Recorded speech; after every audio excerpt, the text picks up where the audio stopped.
पटेल का विवाह थोड़ा जल्दी उम्र में हुआ, जैसा कि उस दौर में होता था, सबका ही होता था, तो उनका भी हो गया था। बहुत जिक्र नहीं मिलता, लेकिन ऐसा माना जाता है कि वो अपनी पत्नी से बहुत प्रेम करते थे, सम्मान भी करते थे। उनकी पत्नी को तबीयत खराब हुई, कुछ इन्फेक्शन हुआ, मुंबई लेके गए 1908 में। कामा अस्पताल वहाँ का अच्छा बड़ा अस्पताल था, वहाँ उनका एडमिशन हुआ। डॉक्टर ने कहा कुछ दिन दवाइयाँ देंगे, ठीक हो जाएंगी तो सर्जरी करनी पड़ सकती है, लेकिन कुछ दिन दवाइयों पे चलेगा। दवाइयाँ होने लगी, कुछ ठीक होने लगी। इतने में आनंद से एक जानकारी आई कि उनका एक परिचित, उसके ऊपर सरकार ने हत्या का मुकदमा लगा दिया है। और उसने कहा कि आप, क्योंकि पटेल इंग्लैंड से पढ़ के आए बैरिस्टर थे, कोई मजाक तो था नहीं, उनकी तूती बोलती थी अपनी वकालत में। मित्र ने कहा कि आप आएंगे तो बच पाऊंगा, वरना तो इस सरकार का इरादा कुछ सही लग नहीं रहा है। तो पत्नी को ठीक स्थिति में देखकर ये कहेगा कि मैं 2-4 दिन में छुड़ा के आता हूँ। आनंद आ गया वापस।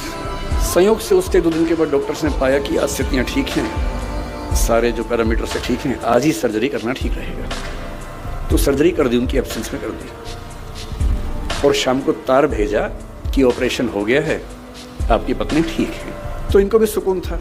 अगले दिन भी कोर्ट में तारीख लगी हुई थी उस मुवक्किल को बचाने की।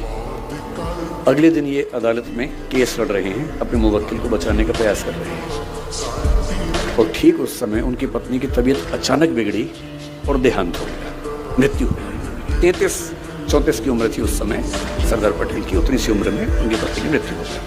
वहाँ से तार हुआ, तार पहुँचा और ये अदालत में केस लड़ ही रहे हैं। और एक परिचित ने आके उनके हाथ में तार थमा दिया। और उस समय वो अपने दोस्त को बचाने के लिए दूसरे पक्ष के गवाह का क्रॉस एग्जामिनेशन कर रहे हैं। तार पढ़ा, तार में लिखा है कि आपकी पत्नी की मृत्यु हो गई है। लगभग वही स्थिति है। ऐसे में कौन काम करना चाहेगा? कोई भी ये चाहेगा कि फिलहाल मैं यहाँ से जाऊं, दुख अपना कम करूं, परिवार के साथ बैठूं। और उनके दिल में एक ही बात आ रही है कि मेरा निजी दुख तो अपनी जगह है, लेकिन अगर मैं इस बिंदु पर हट गया